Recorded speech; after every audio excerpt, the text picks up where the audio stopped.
बोलो जयकारा। बोलो मेरे श्री गुरु महाराज की जय। श्री सद्गुरुदेव भगवान की जय। बोलो श्री परमहंस दयाल जी महाराज की जय।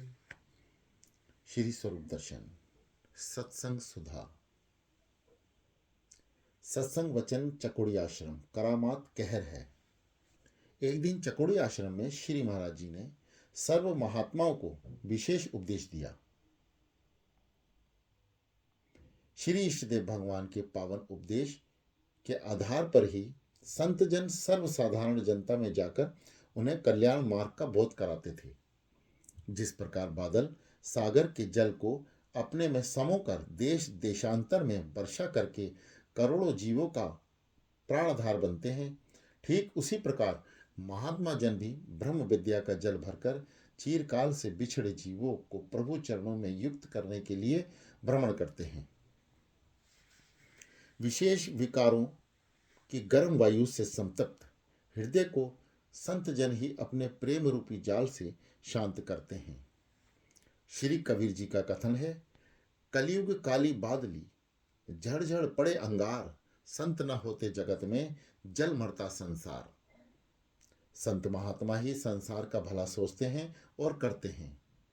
कई नाम मात्र साधु कहलाकर गृहस्थियों को धोखा दे जाते हैं और एक भेष को कलंकित करके सच्चे साधुओं के मार्ग को भी कठिन कर देते हैं। गोस्वामी तुलसीदास जी कहते हैं, अधरे अंत न होए निभाऊ, काल नैमिजी में रावण राहु। श्री सतगुरु जी सर्व संतों को संबोधित करके कहने लगे, यदि आपने अपना परमार्थ बनाना था तो घर बैठे ही बना सकते थे, परंतु आप लोगों ने स्वतंत्र साधु भेष धारण किया है। आप लोगों का कर्तव्य है कि स्वयं निर्बंध होकर दूसरों के भी बंधन काटो। जो जीव ईश्वर के अस्तित्व को भूलकर नाशवान संसार की प्रीति में लीन है, उन्हें जाकर कहो कि अपनी ममता और बड़ाई का ध्यान छोड़कर परोपकार करे। साधु का यही धर्म है। साधु सो जो काया साधे, तज आलस्य और वाद विवादे। गुरु आज्ञा माने सोई साधु, गुरु आज्ञा पद भेद अगाधु। अर्थात साधु वही है जिसने अपनी काया शरीर में उस दिव्य ज्योति निर्गुण प्रभु के दर्शन किए हैं और उस अंतर्यामी ईश्वर को अपने हृदय में आसीन करके संसार से उपराम हो गया हो। इस मार्ग में प्रमाद, आलस्य, तर्क वितर्क और वाद विवाद का त्याग करना पड़ता है। बेकार बोलना और हार जीत की आशा रखना साधु को शोभा नहीं देता। गुरु आज्ञा का पालन करना ही साधु का परम कर्तव्य है। गुरु आज्ञा में अगाध भेद होता है। उस भेद को अल्पज्ञ जीव नहीं समझ सकते। अपनी बुद्धि को गुरु अर्पण करके ही निर्मल परमार्थिक बुद्धि उससे प्राप्त होती है। जैसे विद्यार्थी अपने विचार को अध्यापक के अर्पण करके उसके वचन अनुसार ही का खा गा बोलता है और उसे सत्य मानता है। यदि विद्यार्थी कृतज्ञ भाव से ये शब्द ना कहे तो बस समझ लो कि वह संसार में कहीं भी सफल नहीं होगा। विद्यार्थी अपनी मंद बुद्धि को अध्यापक के अर्पण करते हैं। अध्यापक अपनी निर्मल बुद्धि के पैवन से मंद बुद्धि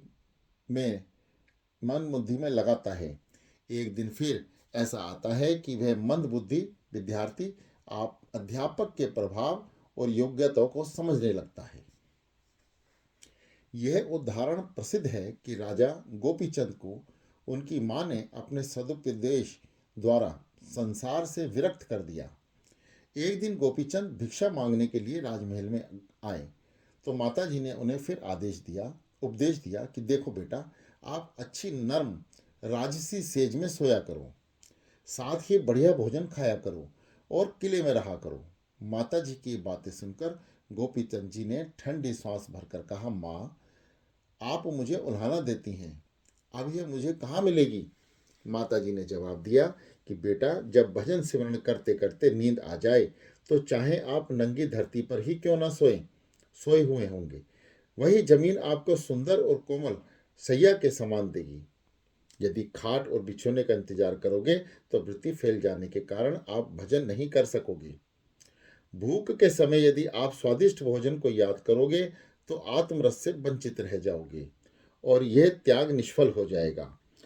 जब आपको तेज भूख लगेगी तब चाहे रूखा सूखा जैसा भी भोजन मिले उसे खाने से आपको बड़ा आनंद आएगा। फिर आप 36 प्रकार के व्यंजन भूल जाओगे।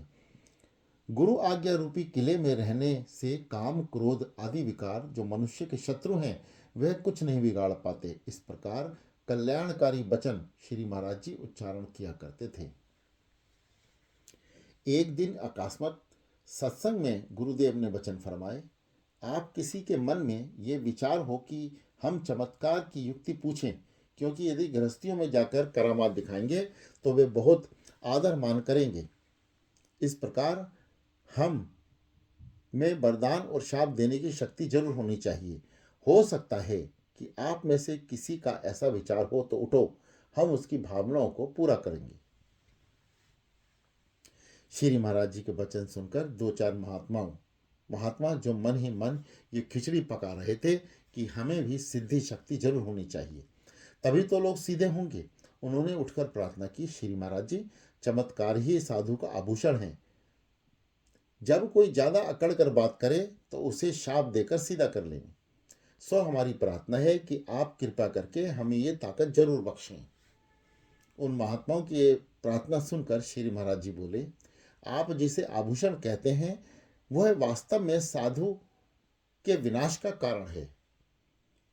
भला इसमें कोई बुद्धिमत्ता है कि जो पहले से ही अज्ञानी जीव हैं, यदि वे अपनी अज्ञानतावश संतों का ठीक तरह से आदर ना करें तो बस उन्हें शाप देने लग जाओ।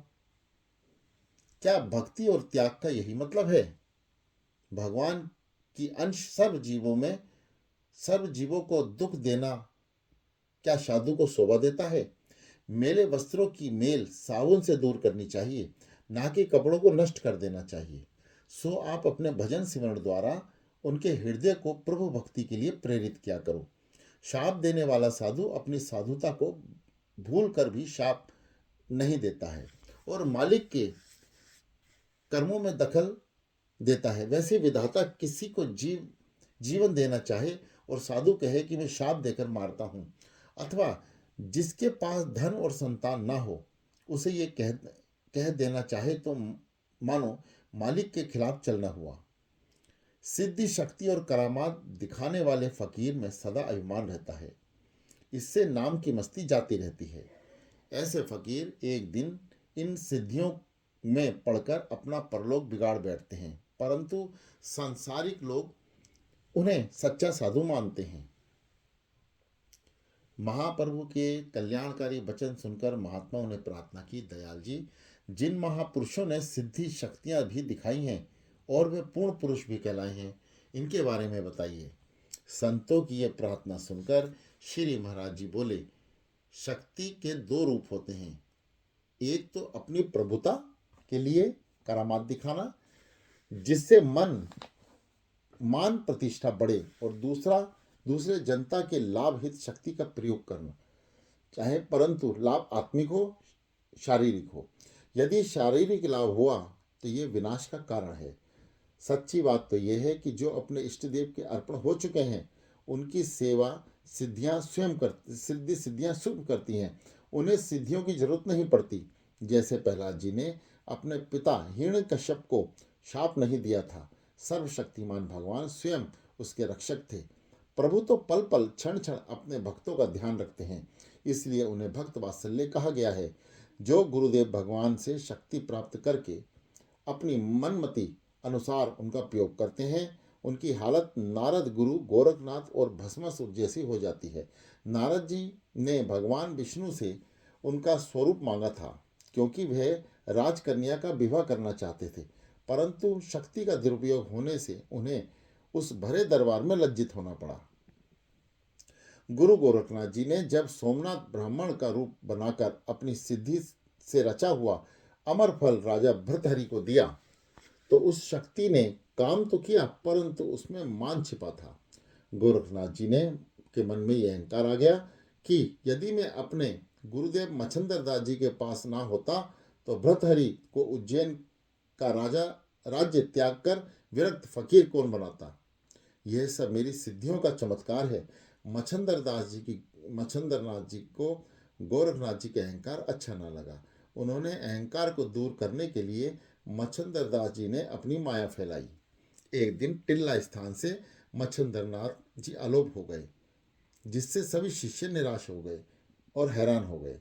उन्होंने गोरखनाथ जी से कहा, आप अपनी शक्ति द्वारा इस बात का पता करो कि गुरुदेव इस समय कहाँ हैं। अहंकार मंग गोरख जी बोले, मैं अभी समाधि स्थित होकर देखता हूँ कि गुरुदेव कहाँ हैं।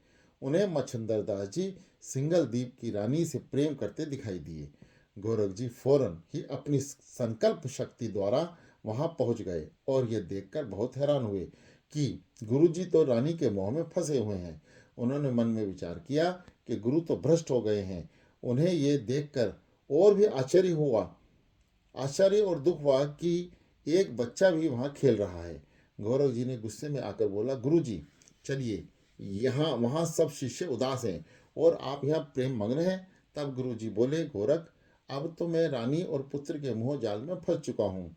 अब कहाँ जाकर वहाँ जाकर क्या करूँगा। तब गोरख जी ने बच्चे को स्नान के बहाने नदी में डुबो दिया और फिर रानी के पास आकर कहा, बच्चा डूब गया है। ये शोक समाचार सुनकर रानी विलाप करने लगी। मच्छंदर जी ने इस बात का भी काफी दुख मनाया। उधर गोरख जी मन ही मन सोच रहे थे कि पता नहीं रिद्धि सिद्धियों के दाता होकर भी गुरुदेव स्वयं माया जाल में क्यों फंसे हुए हैं। अब रानी ने कहा, गोरखनाथ जी यदि आप मेरा बच्चा लेकर आओ तो मैं मच्छंदर दास जी को अपने साथ ले जा सकते हो। रानी की बात सुनकर गोरखनाथ जी ने फौरन ही उस बच्चे को अपनी सिद्धि द्वारा वहां लाकर खड़ा कर दिया। रानी बहुत प्रसन्न हुई। मच्छंदर जी ने भी गोरख जी की बहुत सराहना की और आशीर्वाद देकर कहा, बेटा आप यदि यहाँ ना होते तो आज हमारा बेटा कैसे जिंदा होता। धन्य है आप। गुरुदेव के मुख से प्रशंसा भरे ये वचन सुनकर गोरख जी फूले ना समाये और गुरु जी को साथ लेकर चले। रास्ते में उन्होंने गुरु जी का थैला देखा, उसमें एक सोने की ईंट पाई। गुरु जी ने कहा, ये रानी के प्रेम की निशानी है। गोरख जी ने क्रोध में आकर वह ईंट नदी में फेंक दी। इस पर मच्छंदर जी बहुत बिगड़े। तब गोरखनाथ जी ने अपनी शक्ति द्वारा एक भारी शिला को सोने की बना दिया और गुरु जी से कहा, जितना चाहो उठा लो। इस पर मच्छंदर जी प्रसन्न होकर उनकी महिमा गाने लगे। इस प्रकार चलते चलते टिल्ला 2-4 मील दूर रह गया। तब मच्छंदर दास जी ने कहा, गोरख जी आप अपने गुरु भाइयों को बुला लाओ, फिर हम उन सबके साथ ऊपर चलेंगे। गोरख जी अपने अहंकार में डूबे हुए टिल्ले पर चढ़ रहे थे कि इतने में सामने से आते हुए उन्हें एक गुरु भाई मिला। उसने पूछा, गोरख जी आप इतने दिन से कहाँ रहे। वे बोला, भाई कुछ पूछने की बात नहीं है, मैं गुरुजी को नए बंधन से छुड़ाकर लाया हूँ। उसने पूछा, कैसे लाए हो। आप जिस दिन यहाँ से गुरुजी को ढूंढने के लिए गए थे उसके दूसरे दिन ही गुरुजी स्थान पर पहुंच गए और तब से लेके वहीं विराजमान है। अपने गुरु भाई की ये बात सुनकर गोरख जी चकित रह गए।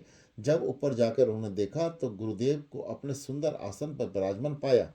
वे लज्जित होकर श्री चरणों में गिर पड़े और क्षमा मांगने लगे। हे दयालु गुरुदेव, मैं आपकी माया को ना जान सका। आपने मेरी अज्ञानता दूर करने के लिए ही सारा खेल रचाया था। आप धन्य हैं प्रभु। इस दृष्टांत से आप भली भांति समझ गए होंगे कि सिद्धि शक्ति वाले साधुओं का भी अंतिम परिणाम क्या होता है। ऐसे साधु अपने गुरुदेव से भी विमुख हो सकते हैं। इसलिए मैं आपको ये आग बिल्कुल ना दूंगा जिससे आप अपना ही घर जला बैठो और फिर सारा जीवन पश्चाताप करना पड़े। इससे तो यही अच्छा है कि आप सब काम विधाता के अधीन रहने दो और अपने कर्तव्य का पालन करते हुए लोकोपकार और ईश्वर भक्ति का डंका बजाकर दिखाओ। मालिक हर समय आपके अंग संग है। आपका कोई नुकसान ना होगा। जो हमारी आज्ञा के विरुद्ध चलकर सिद्धि शक्ति दिखाएगा, हम उसे अपना शिष्य नहीं मानेंगे। फिर दयालु प्रभु ने सिद्धि प्राप्त करने की युक्ति बताई, परंतु साथ ही सभी महात्माओं को आज्ञा दी कि आप कभी सिद्धि मत दिखाना। उस समय एक महात्मा जी ने श्री चरणों में प्रार्थना की, गुरुदेव भस्मासुर ऋषि की वार्ता कहिए। इस पर महाप्रभु ने भस्मासुर ऋषि की गाथा इस प्रकार सुनाई। भस्मासुर ऋषि ने तपस्या करके शिव जी को प्रसन्न किया।